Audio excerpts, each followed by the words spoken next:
Hello chums, welcome to another episode of my Guitarchaeology series with me, Jinder, the trash panda of popular song.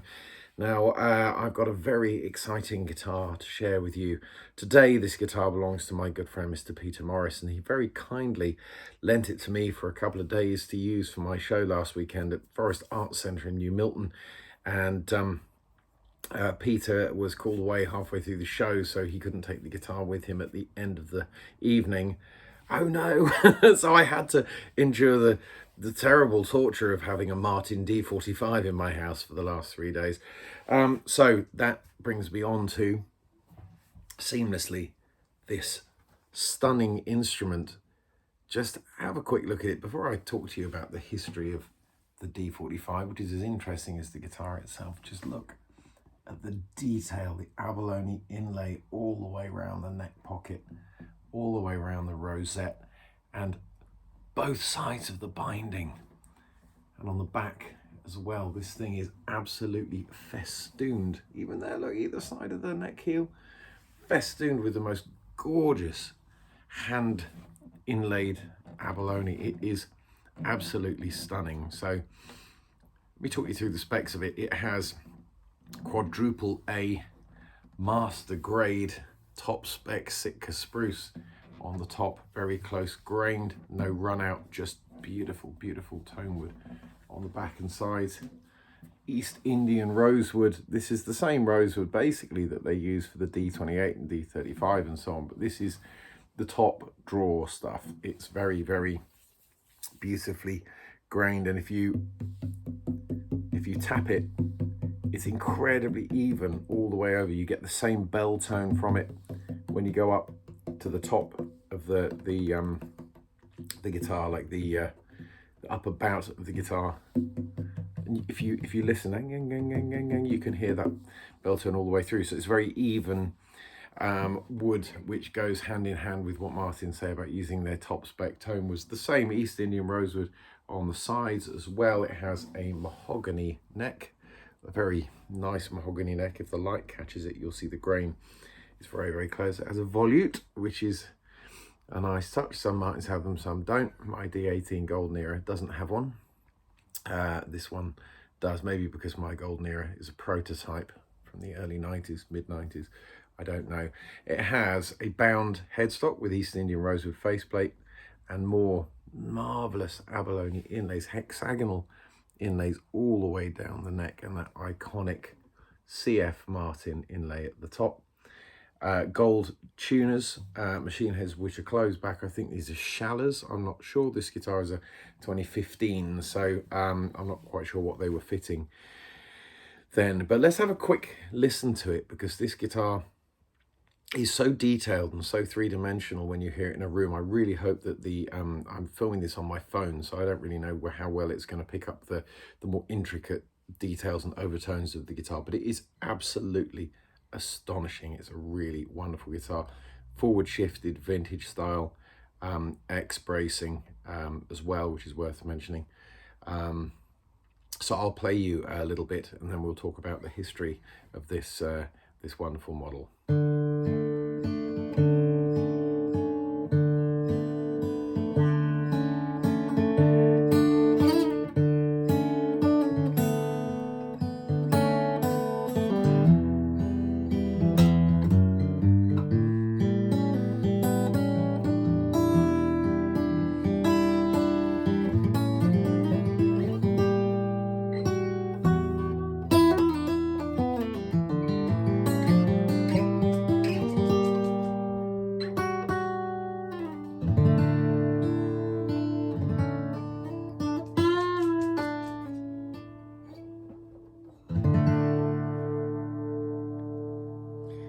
So, the Martin D45, I really hope that some of the tone of this guitar comes across, because it's just so thick and warm and detailed and loads of overtones. These strings are kind of a gig old. These are Santa Cruz mid-tension parabolic strings, which are Peter's strings of choice, and I must say they're very impressive. They're really firm. They have great sort of resistance when you hit them with a pick. They're not really medium strings, because Santa Cruz parabolic strings don't really do kind of light, medium, extra light, whatever. They sort of go for tension, like mid. These are mid-tension strings, so I don't know whether they'd count as mediums or what. But the action on the guitar is really low, and it's just super positive. You can dig in with a pick, and you always know where you are. There's no sort of strings kind of oscillating and flapping around where you're kind of wondering where your pick's going to land. It's a great guitar for kind of bluegrass playing and that sort of thing. But the history of the D45 is quite manifold. Basically, it started off, it's sort of the figurehead of two eras of popular music. Firstly, the singing cowboy era of the 1930s and 1940s, and then through to the sort of kind of folk revival-ish kind of late 60s scene, the kind of Laurel Canyon singer-songwriter scene as well. But right back at the beginning, in 1932, Ray Whitley, the singing cowboy, went to Gibson and he said, I want the biggest guitar you can make, and I want the most fancy guitar you can make. And then was born a guitar that I'm often associated with, the Gibson SJ200, which has been my main stage guitar for nearly 20 years. But Gene Autry, who was one of Ray Whitley's contemporaries at the time, probably ended up considerably more famous than Ray Whitley. Gene Autry, the singing cowboy, he went to Martin and he said, I won't be outdone by that Ray Whitley cove. I want you to make me the most dramatic and decorative dreadnought that you can possibly summon from the depths of your master craftsman's minds. And so Martin got to work, and they honed the blade and dipped the bright work and kind of harvested an awful lot of shiny fish. The abalone shell inlays, I don't know how many, I don't even know what kind of fish abalone comes from. An abalone fish, I suppose, little shellfish. But there's been a lot of them which have, you know what, if I was a little shellfish, I would gladly give my life to be part of a guitar like this. But there's been quite a few of them have been given their lives to the cause over the years, and that's all part of what makes these guitars just so visually stunning. The inlays, you can't even get it across on a phone. I wish I could just get you here in my front room and show you. But when the light hits the guitar, it's just stunning. And there's some great pictures on my Facebook page from my gig at Forest Arts Centre on Saturday that my wife Amy took, me holding this guitar. And you instantly look about 20% more famous and more successful when you're holding this guitar. And you could say that about Gibson J200 as well, but there's something about a D45 which gives you like another 20%. It's like, I figure that, you know, if I took my J200 and this to a gig, I might just emerge as Taylor Swift or something. But yes, Gene Autry commissioned Martin to build a very fancy dreadnought guitar to his desires, and that became the D45. The D45 was made in very small quantities because it was a frighteningly expensive guitar to build for Martin.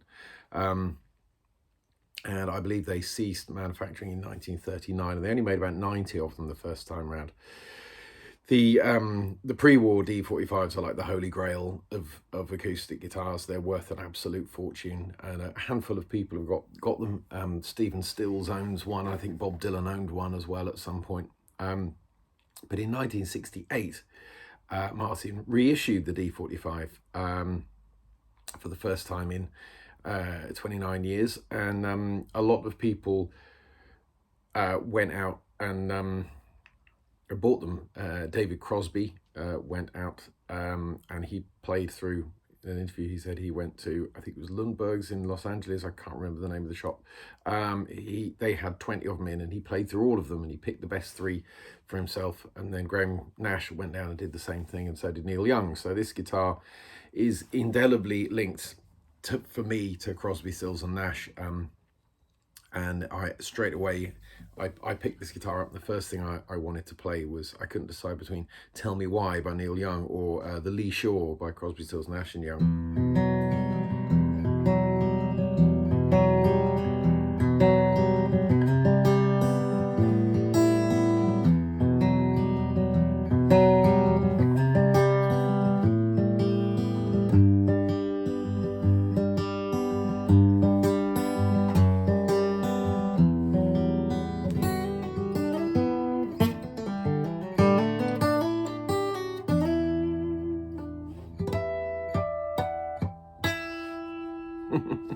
Clumsy rendition, but that tone is just there. You play it and it's like, that's the sound, that's it.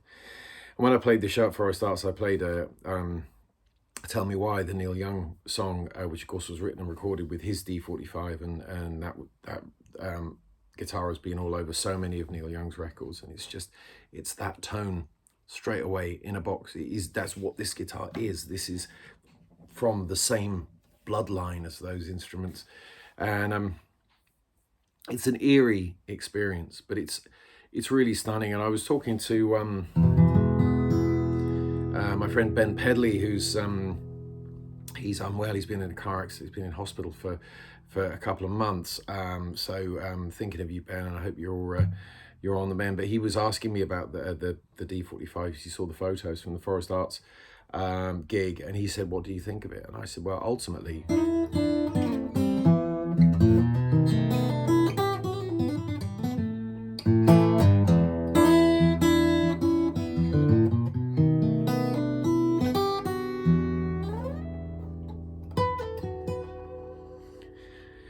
Ultimately, it is a guitar that you put it in your lap and you're halfway through a sentence and then suddenly the guitar asks you to play it.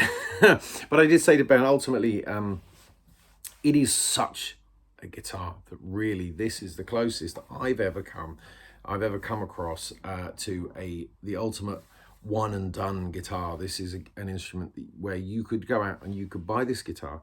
You would never need another guitar. You would never need another acoustic guitar. This will do all of it and it will last forever. It's a lifetime guitar. It's a keeper. And although you will want other guitars, you might think, oh, I quite fancy a parlor guitar for a bit of a change of pace, or I quite fancy a jumbo. You wouldn't need them. You could take this guitar to any session, any gig, any writing jag, any kind of project, and walk in with it, get it out of the case, and everyone would just accept it. They would just go, that's a Martin D45. That's one of the greatest acoustic guitars on the planet. We don't need anything else. That will do all of it. And it's true. It's incredibly versatile. I mean, you can... I don't know if you can pick that up, but something I said to Pete Milson, who was on the gig with me, is that this guitar is so percussive. It has the B of the bang, as it were, of the tone. When you're strumming it, it really pops. It's authoritative, and it's got like a big thing going on. I've played D35s, which have a 3-piece back and different bracing, and they're very bassy and they're quite percussive, but this has got like a real bang, a real pop to it. It's very punchy and aggressive. So I mean, I'm not playing with a pick here. I don't play with a pick very much anymore, but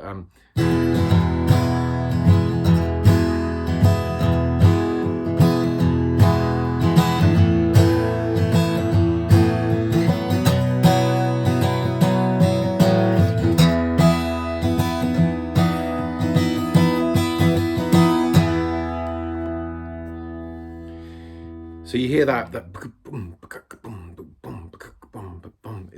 it's got such an authoritative boom to it, which Gibson J45 kind of hints at that kind of boomy, chunky kind of bottom end, but this is out of the park. It's so good.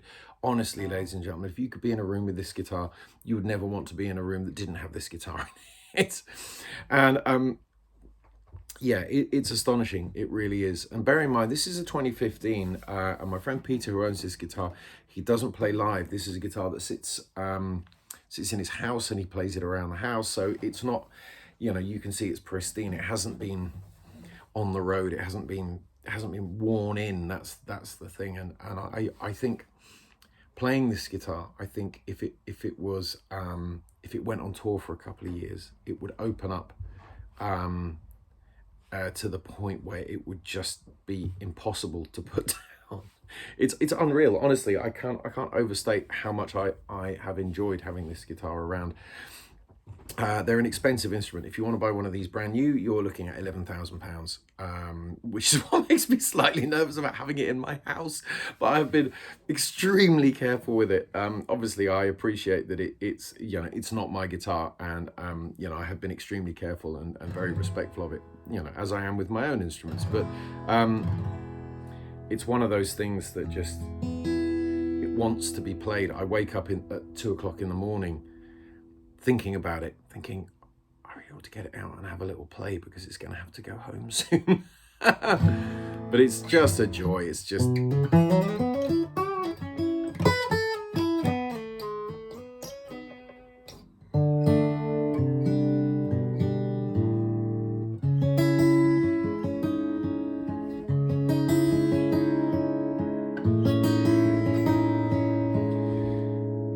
you're playing kind of some exotic minor chords on it, the overtones really reach out of the sound hole and kind of swirl around you like a mist. It's really difficult to describe, and obviously I'm not really going to be able to capture this on a phone camera. I appreciate this, and in the background the dog is kind of like rolling around on the rug, which probably isn't going to help the impression that you're going to get of it. But just listen, just see if you can listen to these overtones. If you can't hear it on your phone, put some headphones on, or if you've got some decent monitor speakers, if you're in a studio environment, listen through those.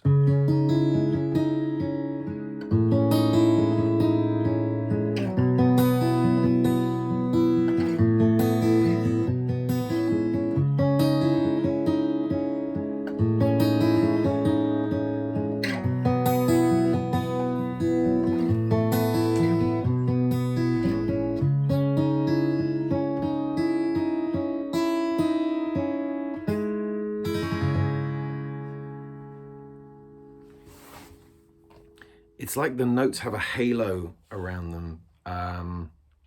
It's really hard to describe. I've never really played a guitar that kind of does this before. I mean, you get a little bit of that with a D28 or a D35, but this has such richness in the overtones that, and they sort of, it's almost like the overtones come out of the guitar and kind of walk around in the room. They almost sort of come up behind you and sort of tap you on the shoulder and sort of remind you of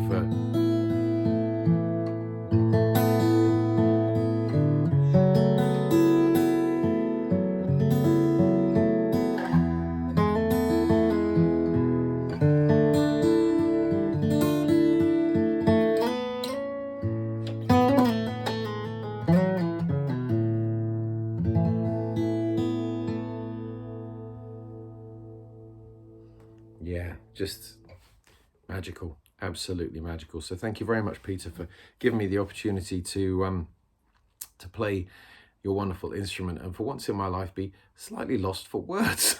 It's kind of been a bit of a sort of eerie experience, really. I mean, the D45 itself represents so many stops along the line of musical history that mean a lot to me. Early country music, and then the sort of kind of late 60s singer-songwriter thing as well. These are all kind of building blocks of where I come from as a musician, and yeah, just to spend some time around this guitar has been a game changer for me. It's been an amazing experience. So thank you very much, Peter. And yeah, just have one more look whilst the sun's shining through the window at that amazing inlay work. That is just stunning, isn't it? Wow, this video is very long and I'm sorry to have kept you for such a long time, but really, this is not the work of a moment to describe an instrument like this. So yes, Martin D45, go and get yourself one. I heartily recommend it. Love to all. See you later.